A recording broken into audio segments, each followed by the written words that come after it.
अगर आपने अभी अभी क्लास 12th खत्म किया है एज ए कॉमर्स स्टूडेंट, या 11th या 12th में है एज ए कॉमर्स स्टूडेंट, या 10th में है और सोच रहे हैं कि कॉमर्स ले, ये वीडियो आपके लिए। सबसे पहले आपके माँ बाप, आपके टीचर्स, आपके बड़े भैया बहन आपको कॉमर्स के बारे में जो भी कुछ बता रहे हैं वो गलत नहीं है, मिसलीडिंग है।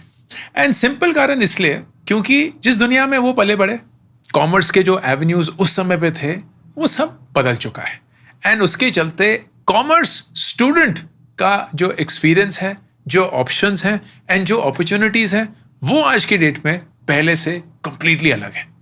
वो अपॉर्चुनिटीज क्या हैं, कैसे उन्हें एक्सेस किया जाए, यही सब इस वीडियो में जानने की कोशिश करेंगे। बहुत टाइम तक तो कॉमर्स को ना फाइनेंस के इक्विवेलेंट माना जाता था।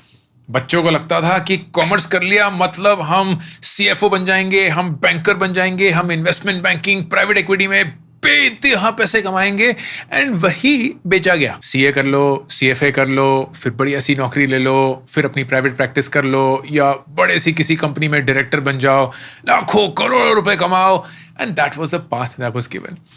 अनफॉर्चुनेटली बहुत सारे लोग उस पार्ट का हिस्सा कभी नहीं बन पाते हैं। वो BCom ऑनर्स, BCom पास करके कोई सेल्स एंड मार्केटिंग की नौकरी करते हैं, जिंदगी भर झुलसते रहते हैं, गालियां देते हैं माँ बाप को कि साइंस ही करवा देते या ह्यूमैनिटीज में कोई अच्छी ऑप्शन थी। And for most people commerce becomes like the beach का ना धोबी का, घर का, घाट का, समझ गए।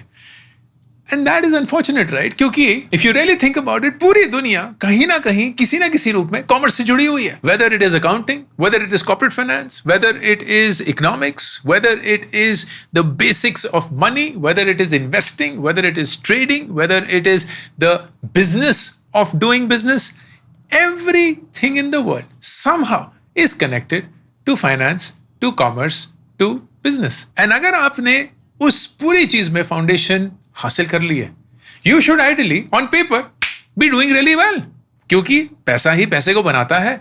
आपको पैसे की समझ है तो आप इसके थ्रू बहुत कुछ कर सकते हैं। क्यों नहीं कर पाते हैं?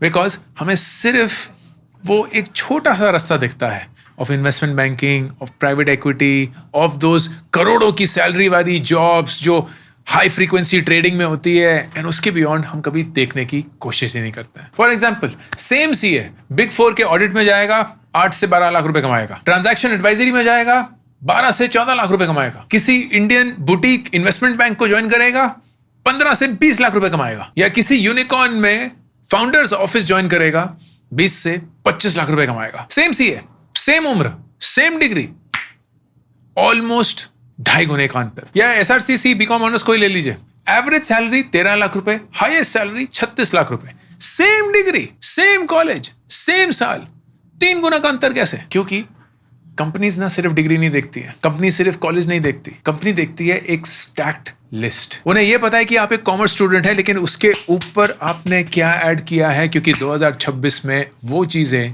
और ज्यादा जरूरी हो चुकी है। आपकी सर्टिफिकेशंस, आपकी स्किल्स, आपकी इंटर्नशिप्स, आपका नेटवर्क, आपका public display of what you have achieved. शुरू करते हैं इन्वेस्टमेंट बैंकिंग से।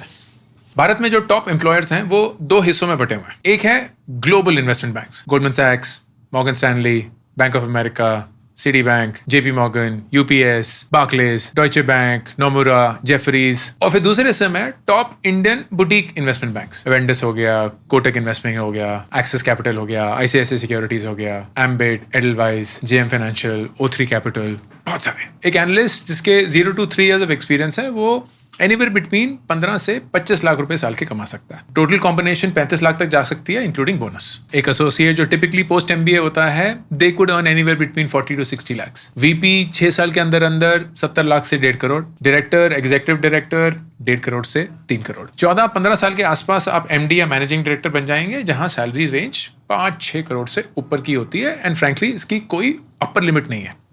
Based on the year, it could be a crazy number also. Indian boutiques में जो भी ये numbers मैंने share करे, उसका 60 to 70% लेके चलिए. So these numbers are mostly for the global investment banks, and Indian boutiques थोड़ा सा कम पे करते हैं. लेकिन investment banking by design is not a work-life balance environment. 80 से 100 घंटे पर हफ्ता minimum expectation है. It is a very intense lifestyle. बहुत सारे लोग इसको 5-10 साल तक ही झेल पाते हैं, एंड वो शायद एक मकसद के साथ ही इसको झेलते हैं, क्योंकि उन्हें पता है कि इतने पैसे कमा लेंगे कि 5-10 साल बाद आप सेफली किसी एक दूसरे इंडस्ट्री में जा सकते हैं, या अगर इतना पैसा कमा लिया तो रिटायर ही कर सकते हैं। एंड ये 5-10 साल की शिद्दत है, मेहनत है, जो हम करने के लिए तैयार हैं। The big reality though is investment banking में घुसने के लिए you need to be from a top college, क्योंकि रोल्स बहुत ज्यादा नहीं है, it's not a mass recruitment industry. तो top MBA colleges, top undergrad colleges, और उसमें भी टॉपर्स ही कंसिडरेशन सेट होता है। So if you don't have that, the only way you can get through an investment bank is through a lateral role after 5-10 years of experience, वो भी अगर मुमकिन होगा तो। But by and large, this is a super exclusive role जो commerce students के लिए सबसे क्रेमडा क्या होता है वो, टॉप ऑफ द चार्ट है, creme de la I don't know, chat में बताइए क्या मतलब, चैट नहीं कमेंट में, but basically the absolute top cream of the industry यहां जाती है। Then the second one is private equity and venture capital. These are companies जो प्राइवेट कंपनीज को फंड करती हैं। तो जैसे स्टार्टअप है, उनको फंड करती है वेंचर कैपिटल। जो थोड़ी मेच्योर कंपनीज हैं, जिसका एक साइज एंड स्केल है, लेकिन अभी वो पब्लिक मार्केट में नहीं है या स्टॉक मार्केट में लिस्टेड नहीं है, उसको प्राइवेट इक्विटी फंड करती है। These are also not very mass roles, but they are extremely exclusive again and very much in demand. इसमें भी global private equity funds हैं, Indian private equity funds हैं, global venture capital funds हैं, Indian venture capital funds हैं। पैसा बड़ा अच्छा है। अगर आप एनालिस्ट लेवल पे ज्वाइन करते हैं, which is pre-MBA, you will earn anywhere between 15 to 20 lakhs, post-MBA 25 से 35 लाख रुपए, and it continues almost in the same range of what a investment banking journey looks like. हाँ, टॉप जो है वो उतना ज्यादा नहीं है जितना एक इन्वेस्टमेंट बैंकिंग में है, बट इट कैन बी अगर आपकी डील्स बहुत अच्छी निकलती हैं। सो इन्वेस्टमेंट बैंकिंग और प्राइवेट इक्विटी में एक कॉन्सेप्ट होता है कैरी का। कैरी एसेंशियली इज कि जब भी आप कोई डील करते हैं, फर्ज करिए आपने कोई स्टार्टअप ले लेते हैं, जैसे जोमेटो में बहुत पहले इन्वेस्ट किया था किसी वैल्यूएशन पे, अब वो वैल्यूएशन 10 गुना हो चुकी है, जो भी है, तो जो भी मुनाफा कमाया है उसका परसेंटेज जो होता है, यूजुअली 20%, वो होता है carry that is earned by the venture capital company या the private equity company. And अगर आप वो इंसान थे जिसने वो डील लाई थी, you get a large share of that carry. वो कैरी अगर बहुत बढ़िया हो गया तो of course you can become a multi millionaire, लेकिन at a salary level it has a cap of whatever 3 crores or so at a partner. Again, top colleges से ही recruitment होती है, टॉप MBA इंस्टीट्यूट से ही recruitment होती है। अगर MBA में जा रहे हैं तो IIM Ahmedabad, Bangalore, Cal, at best Lucknow, ISB, that's pretty much it. अगर अंडरग्रेड जा रहे हैं तो वही यूजुअल आपके सेंट स्टीफेंस हो गया, SRCC हो गया, IITs हो गए, where they will pick up the smartest people and get them into that trajectory. तीसरा ऑप्शन, क्वांटिटेटिव फाइनेंस। अब ये बात है जो सबसे ज्यादा नजर में आया है, क्योंकि इसमें अंधे लेवल पे सैलरियां मिलनी शुरू हो चुकी है। This is essentially high frequency trading. I don't no अगर आपने जेन स्ट्रीट का नाम सुना है, जो बहुत ही फेमस है। फेमस इसलिए क्योंकि it is making the most profit per employee in the world right now. I think उनका लेटेस्ट साल का प्रॉफिट कुछ $39 बिलियन था। And it's just a trading company, कुछ खुद नहीं बनाती है, वो सिर्फ कंपनीज के स्टॉक्स पे ट्रेड करती है, and that's how it makes it money. But in famous इसलिए क्योंकि they were at least accused by the SEBI of manipulating the Indian stock market, particularly the banking index, to make some crazy profits. Anyway, the larger thing is बहुत sophisticated maths companies आई है। वो math, science, algorithms, data को use करके models बनाते हैं of when they should invest or enter into a stock and take a position, when they should exit a position or a stock. And these are really complicated models. इसमें model की complication है और speed का nuance है, क्योंकि जितनी देर में आप वो ऑर्डर स्टॉक एक्सचेंज तक पहुंचाएंगे और वो ऑर्डर एग्जीक्यूट होगा, क्योंकि इतने बड़े बड़े ऑर्डर्स हैं, उतनी देर में वो प्राइस भी चेंज हो जाएगा। तो requires what is called high frequency या हाई स्पीड ट्रेडिंग। इसलिए टेक्निकल हो रहा हूं क्योंकि it is a really technical field. इसमें ऐसा नहीं होता कि जी मुझे ना ट्रेडिंग बड़ी पसंद है तो आपको नौकरी मिल जाएगी। You need to either be super solid in math और super solid in technology, and these are the only 2 ways that you can get it. तो अगर आप एक कॉमर्स स्टूडेंट हैं तो टेक्नोलॉजी वाला हिस्सा यूजुअली इतना ओपन नहीं होगा आपके लिए, because it requires you to be a coder, a developer, get into the depth of servers and fiber layouts and processing and GPUs and AI models and machine learning, जो अगर आपका interest नहीं है, you may not have learned as a commerce student. So the side of building the AI models or the trading models, that is open because that could use both your knowledge of finance and your inclination towards technology. Typically ये high frequency trading IITs ही जाते हैं अपने recruitment करने के लिए, क्योंकि वहाँ उन्हें वो इंजीनियरिंग माइंडसेट भी मिल जाता है और वो टेक्नोलॉजी माइंडसेट भी मिल जाता है, एंड क्लियरली वहाँ फिर वो अंधे पैसे भी डाल रहे हैं. I think Jane Street offered some 4.3 crore का package to some guy, and it won't be surprising कि वो इंसान जेई का कोई टॉप AIR या ऑल इंडिया रैंकर था, IIT में भी टॉपर वॉपर रहा होगा, and that's the kind of profile that they pick up. Then let's start looking at the slightly voluminous roles. तो सबसे पहले है equity research, market research, data research, which is a really interesting category. ये क्या है? Mutual fund को लेते हैं. जब आप किसी म्यूचुअल फंड में इन्वेस्ट करते हैं, let's say आपने पराग पारिक में इन्वेस्ट कर लिया, या आपने कोई स्मॉल कैप निपॉन इंडिया के स्मॉल कैप फंड में इन्वेस्ट किया, कोई तो इंसान होगा जो ये डिसाइड कर रहा है कि यार ये स्टॉक खरीदना चाहिए, इतना खरीदना चाहिए, ये बेचना चाहिए, इतना बेचना चाहिए.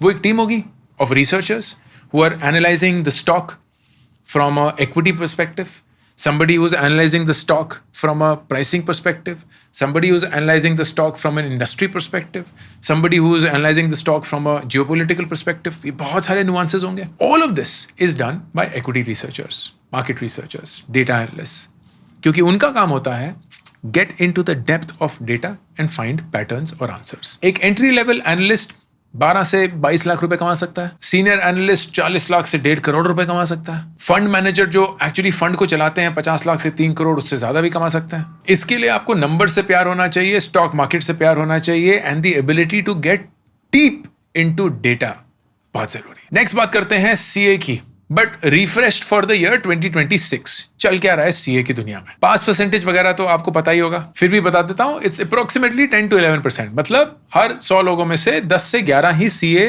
कंप्लीट पास कर पाते हैं. ऑन एन एवरेज 3 से 4 अटेम्प्ट ही एक इंसान लेता है to clear the final, which is the normal trajectory used. Salary का क्या हिसाब है? बिग 4 में जाएंगे, PwC हो गया, डिलॉयट हो गया, KPMG हो गया, EY हो गया, 8.5-9 लाख से 12 लाख के करीब. ऑडिट सबसे कम पे करता है, फिर उसके बाद टैक्स है, फिर उसके बाद एडवाइजरी है, और फिर फाइनली डील या M&A. बट 2026 का रिफ्रेश क्या है कि CA alone is not something that will work any more, क्योंकि काफी सीएस हो चुके हैं.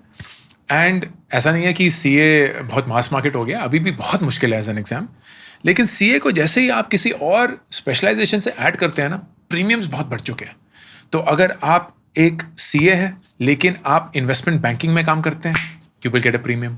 आप सीए हैं और आप प्राइवेट इक्विटी में काम करते हैं, you will get a premium. आप सीए हैं एंड आपने एक टॉप टियर MBA किया हुआ है, you will get a premium. तो जब माँ बाप ये बोलते थे ना कि सीए करो लाइफ सेटल हो जाएगी, वो आधी अधूरी इंफॉर्मेशन है. पहले में बिल्कुल लागू होती थी, लेकिन अब सिर्फ सीए से कुछ नहीं होगा. सीए प्लस करना पड़ेगा, and that is when you will hit your premiums. वो लोग जो अभी सीए प्लस एक financial specialization, CA plus finance में कोई भी प्राइवेट इक्विटी हो गया, कॉर्पोरेट फाइनेंस हो गया, वेंचर कैपिटल हो गया, इन्वेस्टमेंट बैंकिंग हो गया, एसेट मैनेजमेंट हो गया, इक्विटी रिसर्च हो गया, व्हाटएवर इट इज, उसमें स्पेशलाइजेशन. प्लस अगर आप AI से जुड़े हुए हैं, you are using technology, you are well aware of data analytics tools, you're well aware of basic programming language, you're well aware of how to use LLMs for better data representation, analysis, conclusions, predictions. अलग level पे operate करेंगे आप. Data बताता है that if you have AI as a skill and if you have AI as a skill and if you don't have AI as a skill, इसके बीच का अंतर अभी करंटली इंडिया में 53% है इन सैलरी. मतलब एक इंसान बिना AI स्किल्स के और एक इंसान AI स्किल्स के 1.5 गुना का सैलरी अंतर. Now let's talk about CFA. CFA के ना 3 लेवल हैं. There's level 1, level 2, level 3. Progressively harder. It is a super hard exam to clear for sure. लेकिन CFA का प्रीमियम है. अगर आप CA हैं उसके ऊपर CFA किया हुआ है, अलग लेवल का प्रीमियम. अगर आप एक इक्विटी एनालिस्ट हैं उसके साथ आपने CFA किया हुआ है, प्रीमियम मिलेगा. लेवल 1 क्लियर करने पे अगर डेटा को देखेंगे it's a 4 to 6 lakh rupees का प्रीमियम. लेवल 2 क्लियर करने पे 6 से 9 लाख रुपए का. लेवल 3 क्लियर करने पे 15 से 30 लाख रुपए का प्रीमियम. मतलब जो भी बेस होगा उस पे 15 से 30 लाख रुपए आप ऐड कर दीजिए if you are a CFA L3 holder. फिर एक और कॉमर्स का ट्रैक है द गवर्नमेंट फाइनेंस वाला पाथ, लार्जली RBI और फाइनेंशियल रेगुलेटर्स. स्टार्ट करते हैं पहले RBI ग्रेड B से. ज्यादा वैकेंसीज है नहीं, 120 की वैकेंसीज थी. बेसिक पे इज 78,450 रुपीज पर मंथ और ग्रॉस मंथली करीब 1.54 lakhs. तो एनुअल CTC सारे अलाउंसेस वगैरह मिला के अराउंड 27 लाख से 34 लाख आता है, which is not bad at all. Career path है कि आप असिस्टेंट मैनेजर से शुरू करेंगे, फिर मैनेजर, फिर AGM, फिर DGM, फिर GM, फिर CGM, फिर प्रिंसिपल, फिर ED, फिर डेप्यूटी गवर्नर और फिर गवर्नर. फिर सेबी का ऑफिसर ग्रेड A एग्जाम है, नाबार्ड का ग्रेड A एग्जाम है, IFSCA है गिफ्ट सिटी में. और हालांकि ये सारे एग्जाम सारी स्ट्रीम्स के लिए ओपन है, but usually commerce students tend to do better because एक बैकग्राउंड है टेक्निकल का. फिर इंटरेस्टिंग एरिया एक है fintech, and fintech is a very recent phenomena. Fintech क्या है? Financial technology. कि आप फाइनेंस के जो बोरिंग तो नहीं बोलूंगा but let's say established processes हैं, काम करने का तरीका है, उसको टेक्नोलॉजी से रिप्लेस करने की कोशिश करेंगे. A good example is let's say stock buying and selling या स्टॉक ब्रोकरेज जो अप्रोच बोलते हैं. There are the really big ones, old age, ICICI securities, HDFC securities, जो बैंक से जुड़े हुए हैं. वहाँ उनका ब्रोकरेज है, आप वहाँ स्टॉक्स खरीद सकते हैं, बेच सकते हैं, म्यूचुअल फंड्स खरीद सकते हैं, बेच सकते हैं वगैरह. But then there are the fintech equivalents जो कि बहुत ही good to use, simple to use, really nice experience वाले एप्स रिलीज करते हैं. They make it super cost effective to do it. They make it really easy for you to track your portfolio वगैरह. Zerodha example हो गया, grow example हो गया, IND money example हो गया. फिर इसी के ऑफ शूट्स हैं, कहीं स्मॉल केस आ गया है, क्रेड लेंडिंग में कुछ फिनटेक बना रहा है, पेटीएम है, मोबीक्विक है. So everybody is trying to use technology to improve the processes, make it more cost effective for the user and of course a seamless experience to do whatever is the use case. तो इनमें ना जो सारी traditional finance jobs थी वो तो हैं ही, लेकिन एक लेयर अप है टेक्नोलॉजी का भी. तो अगर आप कॉमर्स स्टूडेंट हैं, you really love the business side of it, the finance side of it, the economic side of it, the accounting side of it, you also have a flavor or fervor for technology, these fintech companies could be a great place for you to consider. आप product management का role कर सकते हैं, आप risk और underwriting का role कर सकते हैं, आप कंप्लायंस और रेगुलेशन टेक का रोल कर सकते हैं, आप स्ट्रेटजी और बिजनेस फाइनेंस का रोल कर सकते हैं. रिस्क बस ये है कि स्टार्टअप्स है तो थोड़ा सा वॉलेटिलिटी ज्यादा रहता है, ले ऑफ का हमेशा एक डर रहता है, कंपनी शटडाउन होने का हमेशा एक रहता है. बट आई जनरली फील कि with the IPOs that have happened, जैसे ग्रो का IPO हो गया, पेटीएम का IPO हो गया, there is a lot more trust in these institutions, a lot more credibility that has emerged.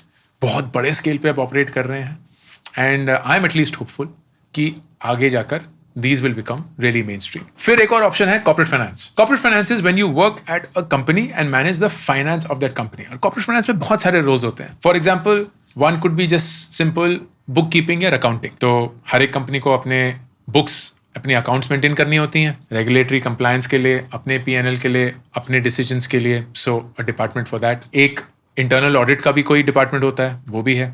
एक ट्रेजरी का डिपार्टमेंट होता है जहाँ जो भी आपने सारा प्रॉफिट बनाया है, जो सरप्लस खड़ा किया है, उसको कैसे यूज़ करना है, कहाँ उस पैसे को डिप्लॉय करना है, किसी लिक्विड म्यूचुअल फंड में डाला हुआ है, कहीं किसी शॉर्ट टर्म बॉन्ड में डाला हुआ है, वगैरह वगैरह. फिर एक कॉर्पोरेट डेवलपमेंट फंक्शन होता है जहाँ आप इन्वेस्टमेंट्स करेंगे, कंपनीज खरीदेंगे, बेचेंगे, कहीं किसी के साथ मर्जर करेंगे, किसी कंपनी को एक्वायर करेंगे. फिर इन्वेस्टमेंट्स का एक अलग से होता है जहाँ कंपनी जो इन्वेस्टमेंट करने वाली है किसी फैक्ट्री को खड़ी करने के लिए, किसी बिजनेस लाइन को बनाने के लिए, उसका डिसीजन कैसे लें.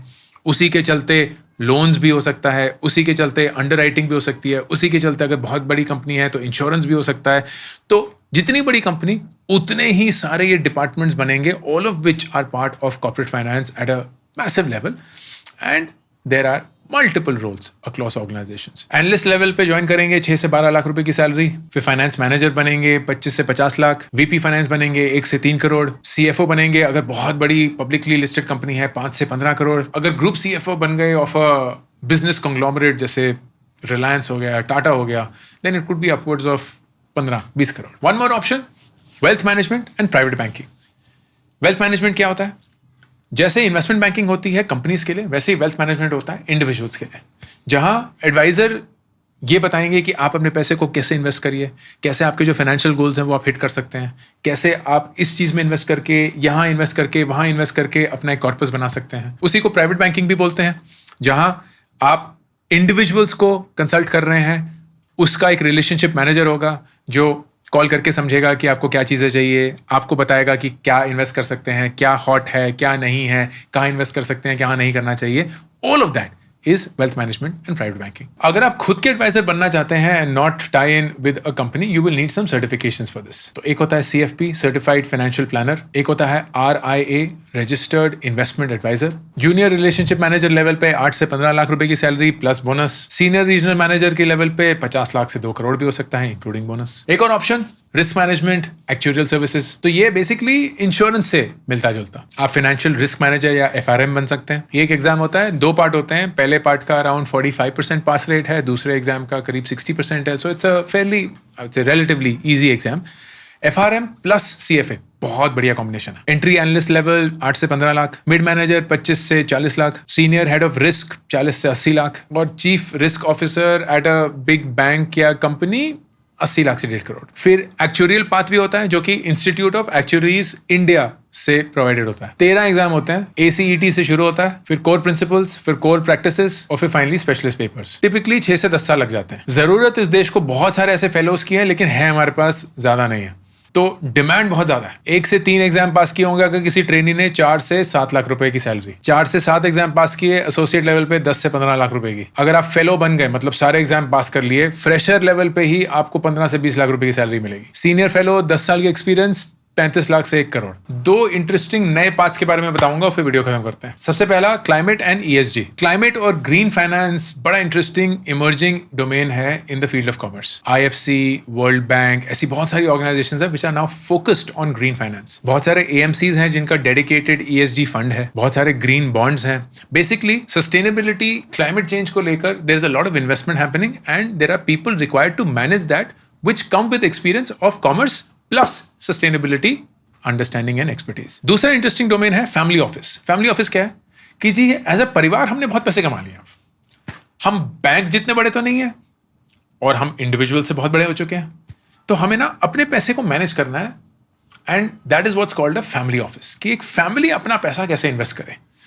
And there are people who are working for family offices. तो जैसे अजीम प्रेम जी का एक फैमिली ऑफिस होगा, बहुत सारे और जो मिलियनेयर्स बिलियनेयर्स हैं उनका एक फैमिली ऑफिस होगा।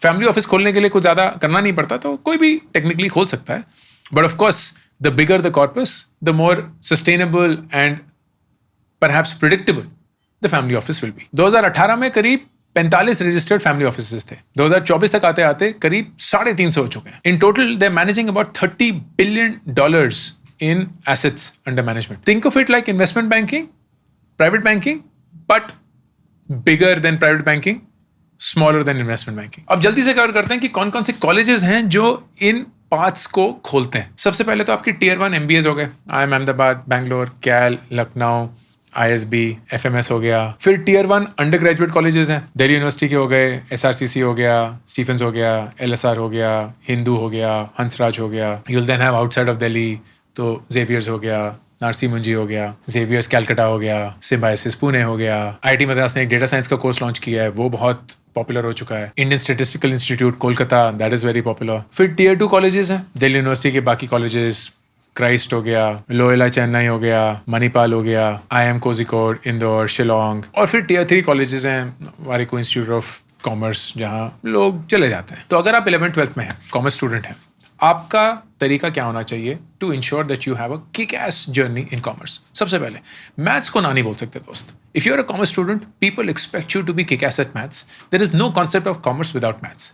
तो मैथ्स से तो प्यार करना ही पड़ेगा। Number 2, data data data. Excel सीखो, SQL सीखो, पाइथन सीखो, डेटा से प्यार करना सीखो, डेटा में घुसो, पैटर्न्स रिकॉग्नाइज करो, because ultimately the best careers in commerce are around data. Number 3, रोज पढ़ने की आदत डालो। Business newspapers, read the Economic Times, read the Mint, read the Economist, get aware of what's happening in the world and कैसे ये सारी चीजें influence करती हैं कि क्यों USD बढ़ रहा है और INR घट रहा है, क्यों ऑयल का दाम $120 हो चुका है पर बैरल, क्यों ईरान की जंग इंडिया के इकोनॉमिक स्टेटस को इफेक्ट करती है, क्यों ताइवान का स्टॉक मार्केट पागलों जैसे बढ़ रहा है, क्यों AI बबल है या वाकई में चीज है एंड नजरिया क्या है लोगों का, क्यों क्यों क्यों क्यों। Have an opinion, have a point of view, extremely important. And third, शायद माँ बाप पसंद नहीं करेंगे लेकिन मैं वाकई में बोलूंगा, 11वीं 12वीं कक्षा में भी ना इंटर्न करना शुरू करो। It could B at a local CA firm, it could be with your parents in their business, it could be with any relative who is running their own business, but start understanding business. It's extremely important. और जब college में जाएंगे, जिस भी college में जाएंगे, वहां college में जितना वक्त बिताएंगे उतना ही वक्त या उससे ज्यादा वक्त इंटर्नशिप में बिताना है। Because at the end of it, जैसे मैंने बताया, कोई भी आपकी डिग्री के लिए आपको रिक्रूट नहीं करने वाला। दे वांट डिग्री प्लस, और वो प्लस इंटर्नशिप से आती है, सर्टिफिकेशन से आती है, actual display of your skill से आती है। फोर्थ, अगर इच्छा है तो CFA की तैयारी शुरू कर दीजिए। 11वीं 12वीं में नहीं करना है, लेकिन जैसे ही 12वीं खत्म होगी, फर्स्ट ईयर कॉलेज से ही स्टार्ट योर CFA, ताकि 3 सालों में कम से कम 2 लेवल CFA तो आप क्लियर कर पाए। एंड देन नेक्स्ट, कॉलेज के बाद get a job where you learn the most. अपनी सैलरी के लिए ऑप्टिमाइज मत करिए, optimize for learning the most that you can. Of course salary जरूरी है, एक बेयर मिनिमम लाइफस्टाइल जरूरी है, एक बेयर मिनिमम लिविंग स्टैंडर्ड जरूरी है, इंश्योर दैट। लेकिन उसके बाद गो फॉर द रोल जहां आपको सबसे ज्यादा सीखने को मिलता है। 1-2 साल वहां सीखिए, अच्छे से मेहनत करिए, and then go for a kick ass MBA, top grade MBA।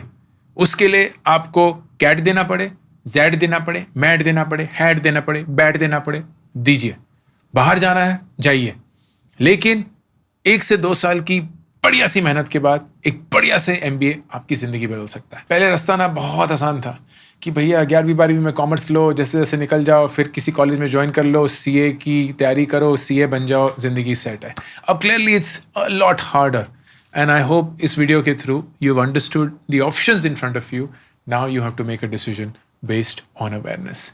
ये अंकुर वारिकू का ऑफिशियल YouTube करियर्स चैनल, और मैं हूं अंकुर वारिकू, साइनिंग ऑफ। वेबवेदा अब एक कोर्सेज प्लेटफॉर्म से एक ग्रोथ प्लेटफॉर्म बन चुका है, जहां आपको ना सिर्फ मिलेंगे कोर्सेज बट एक कम्युनिटी भी और personalized jobs according to your skills. And courses भी सबके सब सिर्फ एक दाम पे, at a subscription amount of only 1,999 rupees per year. You get access to all courses अभी के और जो आने वाले हैं, to an entire exclusive community of members only and personalized jobs जो आपके resume, आपके skills के आधार पे हैं। Join the Webveda subscription and make the smartest investment for your career.